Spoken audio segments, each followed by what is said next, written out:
भगवान शंकराचार्य जी कह रहे हैं ऐसा ध्यान करो, करोड़ों कामदेवों से भी सुंदर है श्री कृष्ण। भगवान शंकराचार्य कह रहे कंदर्प कोटि शुभगम वांछित फल प्रदम दयार्णवम कृष्णम त्यक्त्वा कमन्य विषयम नेत्रयुगम दृष्टुमुत्सहते पुण्यतमामति सुरसाम मनोभिरामाम हरे कथाम त्यक्त्वा श्रोतुम श्रवण द्वंद्वम ग्राम्यम कथ मंदिरम वहति। जो करोड़ों कामदेवों से सुंदर हैं, बहुत जल्दी प्रसन्न हो जाते हैं, वांछित फल प्रदान करते हैं, उन दया सागर श्री कृष्ण को छोड़ करके मेरे नेत्र और कुछ नहीं देखना चाहते। जो नहीं जानते हो समझे कि भगवान शंकराचार्य जी क्या है। आप क्या समझते हो? महान भागवत, क्योंकि परम वैष्णवाचार्य भगवान शंकर ही तो है शंकराचार्य जी के रूप में। जो लोग निंदा करते हैं वो नहीं जानते हैं। बैठो थोड़ी देर महापुरुषों के चरणों में, फिर पता चलेगा कि तुम जो अवहेलना करते हो, कहते हो कि मायावाद है। मायावाद, मैं मोर तय तोर, ये माया है।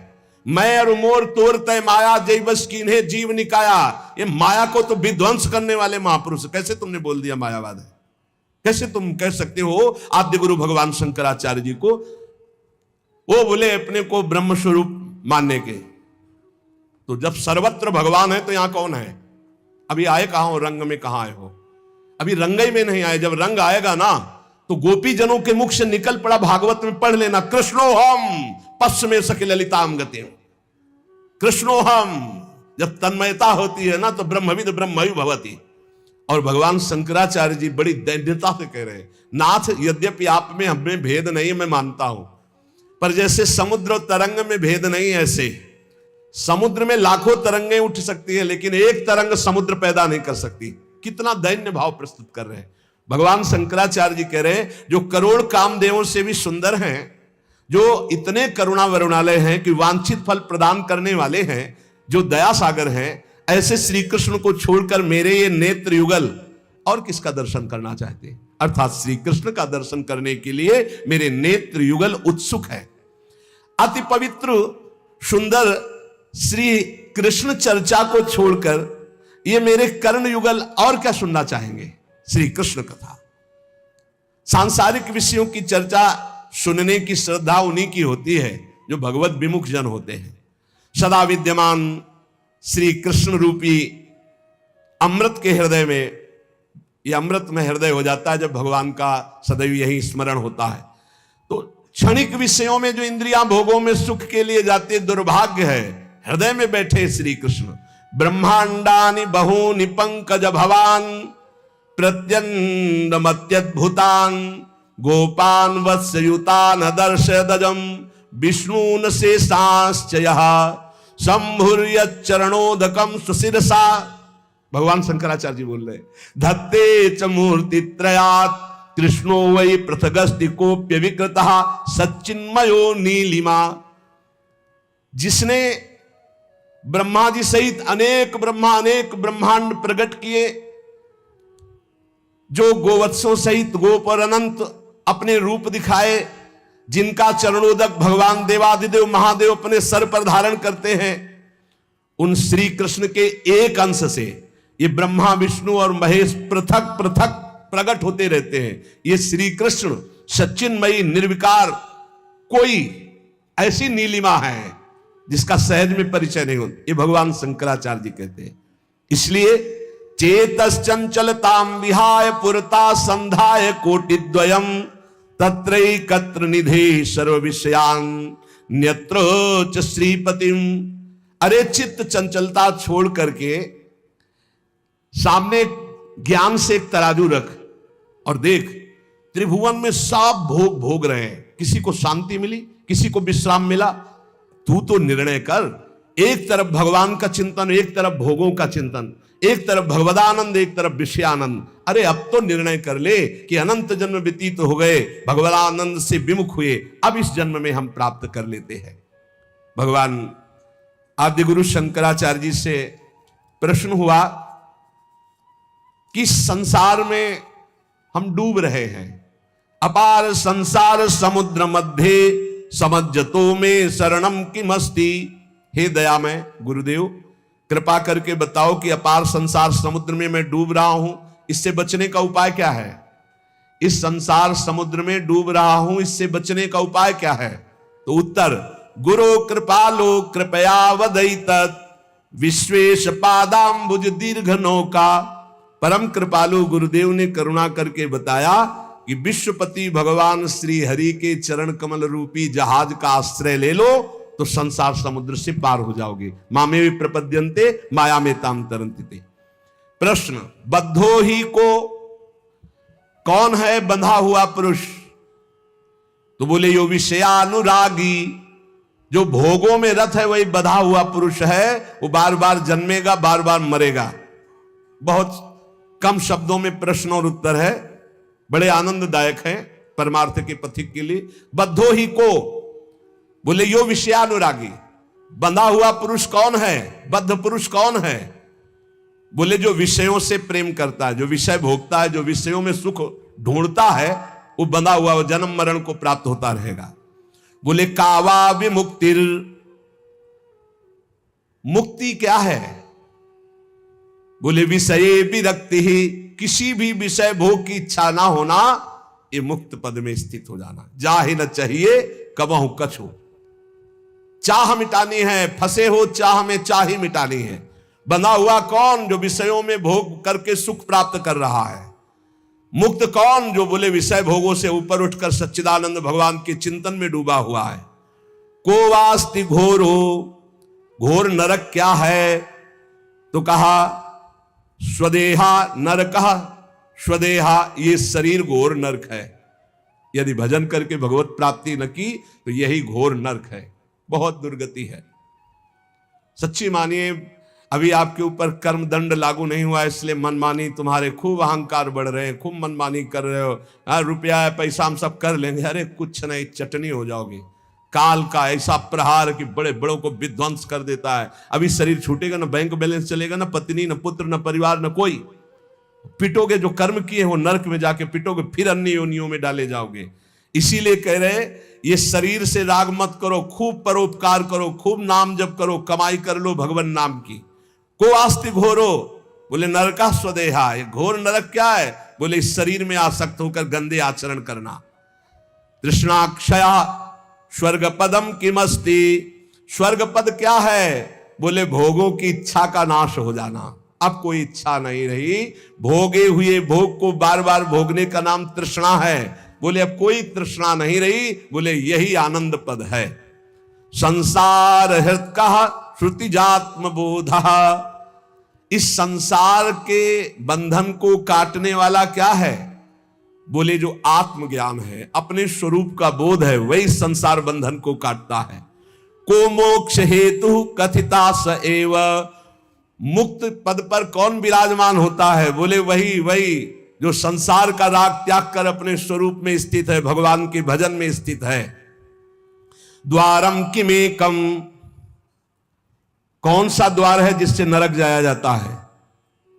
तो बोले नरकस्य नारी, जो पराई स्त्री की तरफ काम भाव से देखते हैं, पराये पुरुष को काम भाव से देखते हैं, अर्थात दूषित भाव से दूसरे शरीरों की तरफ देखना बिल्कुल पक्का नरक का सर्टिफिकेट है।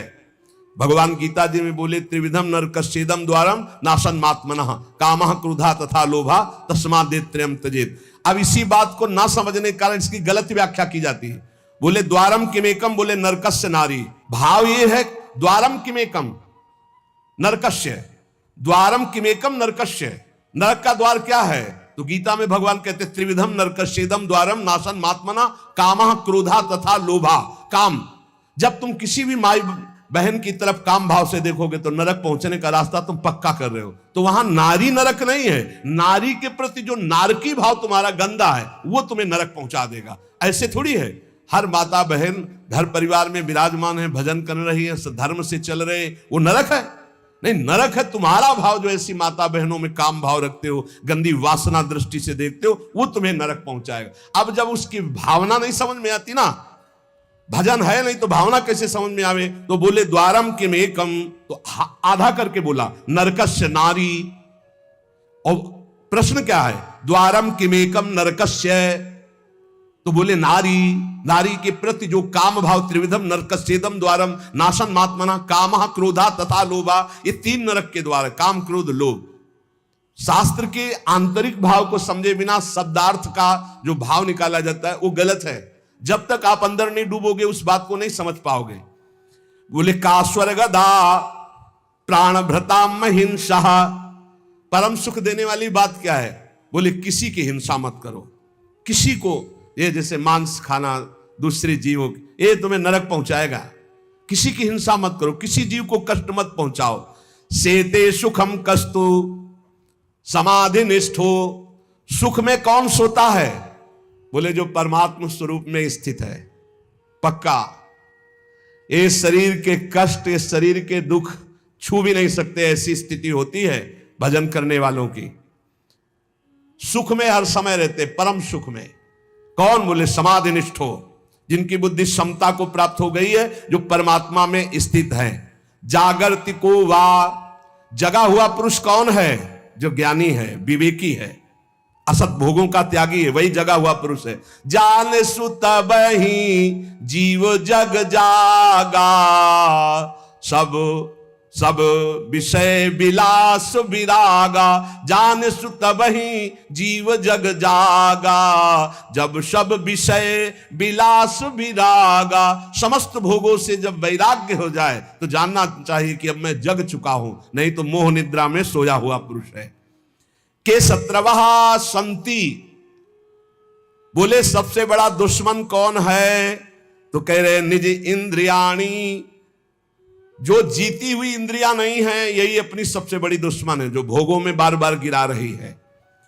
तान्येव मित्राणी, सबसे बड़ा मित्र कौन है? बोले जितानी यानी, जिसने अपनी इंद्रियों को जीत लिया है, इंद्रियों को जीतकर परमात्मा में स्थित कर दिया, सबसे बड़ा मित्र। और जो अपनी इंद्रियों को भोगों में लगाए, सबसे बड़ा दुश्मन अपना पतन करने वाली इंद्रियां हैं। कोवा दरिद्रो, संसार में सबसे बड़ा दरिद्र कौन है? बोले विशाल तृष्णा, जो भोगों के लिए मारा घूम रहा है, ये भोग मिल जाए, ये खाने पीने को मिल जाए, ये मिल जाए, ये दरिद्र है वो। जो विशाल तृष्णा, भोगे हुए भोगों को बार बार भोगने की इच्छा करने वाला ही सबसे बड़ा दरिद्र है। वो चाहे अरबपति क्यों न हो, खरबपति क्यों न हो, समझ रहे हो? बार बार भोगे हुए भोगों के भोगने की इच्छा वाले को दरिद्री कहा गया है। कोवा दरिद्रो ही विशाल तृष्णा, जो बार बार भोगे हुए भोगों को भोगना चाहता है। श्रीमाश्च को यस्य समस्त तोषः, सबसे बड़ा धनवान संसार में कौन है? बोले जिसके पास संतोष रूपी धन है। जथा लाभ संतोष सदा काहू सो कछ न चाहोंगो, इसका अर्थ है जोई जोई प्यारो करे सोई मोहि भावे। जैसे जैसे प्यारे रख रहे वैसे वैसे। बोले सबसे बड़ा धनी वही है जो संतोषी है। बोले जीवन मृता कस्तु, जीवित रहते हुए मरा हुआ आदमी कौन है? बोले निरद्यमो यहा, जो अपने कल्याण के लिए पुरुषार्थ नहीं कर रहा, भगवत प्राप्ति के लिए पुरुषार्थ नहीं कर रहा, वो मरा हुआ पुरुष है। जिन हरि भगति हृदय नहीं आनी, जीवित सब समान ते ही प्राणी। वो मरा हुआ पुरुष है जिसके हृदय में भगवत भक्ति नहीं, जो पुरुषार्थ नहीं कर रहा भगवत प्राप्ति का, अपने उद्धार का, वो मरा हुआ। जीवन मृतः, वो जीवित मरा हुआ है। किं वा मृतम स्यात् सुखदा निराशा, अमृत जैसा सुख कैसे प्राप्त होता है? बोले संसार से निराश हो जाओ। आशा ही परमम दुखम नैराश्यम परमम सुखम, किसी से कोई आशा नहीं। आशा एक राम जी से दूजी आशा छोड़ दे, नाता एक राम जी से दूजा नाता तोड़ दे, बढ़िया मंगलमय अमृतमय जीवन हो जाएगा। बोले पासो ही को यो ममताभिमानः, बोले ये पास की तरह कौन बांधे रहता है? बोले ये ममता, ये बहुत बड़ी फांसी है। ये सबको शरीर की ममता, शरीर संबंधियों की ममता, अरे पूछो मत। ऐसे दिखाई दे रहा है अपने को बिल्कुल जाना है, बिल्कुल ऐसा दिखाई दे रहा है कि जैसे एक आदमी को फंसा करके उसके जीवन की अमूल्य श्वास रूपी धन लिया जा रहा है और वो जान नहीं पा रहा, वो खुशी खुशी अपने को लुटा रहा है। ये नहीं समझ पा रहा कि मेरी बहुत बड़ी हानि हो रही। बोले कौन ऐसी चीज है जो मदिरा की तरह नशे में करके गलत आचरण करवा देती है? सम्मोहयत्येव सुरेव का, मदिरा की तरह। बोले काम भावना, काम भावना। इससे ज्यादा खतरनाक कोई काम नहीं है। जहां काम चढ़ा दिमाग में तो ये खत्म हो जाता है कि क्या करना चाहिए क्या नहीं करना चाहिए। जैसे शराब के नशे में आदमी नहीं संभल पाएगा, ऐसे ही काम के नशे में कुछ भी गंदा कार्य कर डालेगा जो नहीं करना चाहिए। कोवा मदांधो, बोले यही मदना तुरुवा। अंधों में सबसे बड़ा अंधा पुरुष कौन है? बोले जिसके काम सवार हो गया। मृत्युश्च को वाप यशा स्वकीयम, बोले मृत्यु किसे कहते हैं? बोले यशवान पुरुष की अपकीर्ति हो जाना मृत्यु से भी बढ़कर है। अपकीर्ति हो जाना, निंदा होना, यह मृत्यु से भी बढ़कर है। लेकिन यहां ध्यान देना है, हमारे में कोई गलती नहीं है और फिर निंदा हो रही है, मंगलमय है। लेकिन हमने गलत कार्य किया और फिर निंदा हो रही है, मरने से भी अधिक निंदनीय बात हो गई। कोवा गुरुर्यो, गुरु कौन है? जो बोले केवल भगवत प्राप्ति का उपदेश करता है। हितोपदेष्टा, हित का उपदेश करने वाला ही गुरु है। कोवा गुरुर्यो ही हितोपदेश, केवल भगवत प्राप्ति का उपदेश करने वाला गुरु। व कौन? बोले यो हितोपदेष्टा, केवल भगवत प्राप्ति के लिए आए थे। हरिभजनन का ओटेला कपास, ये ऐसे हैं संसार के लोग। बहुत बचा के खेलना है। डूबने वाले को निकालने वाला इतना चतुर होना चाहिए कि डूबने वाला पहले उसको डुबोएगा अगर होश में नहीं है तो। इसलिए बहुत बचा के उसको भी निकालना है और अपने को भी डूबना नहीं है उसमें।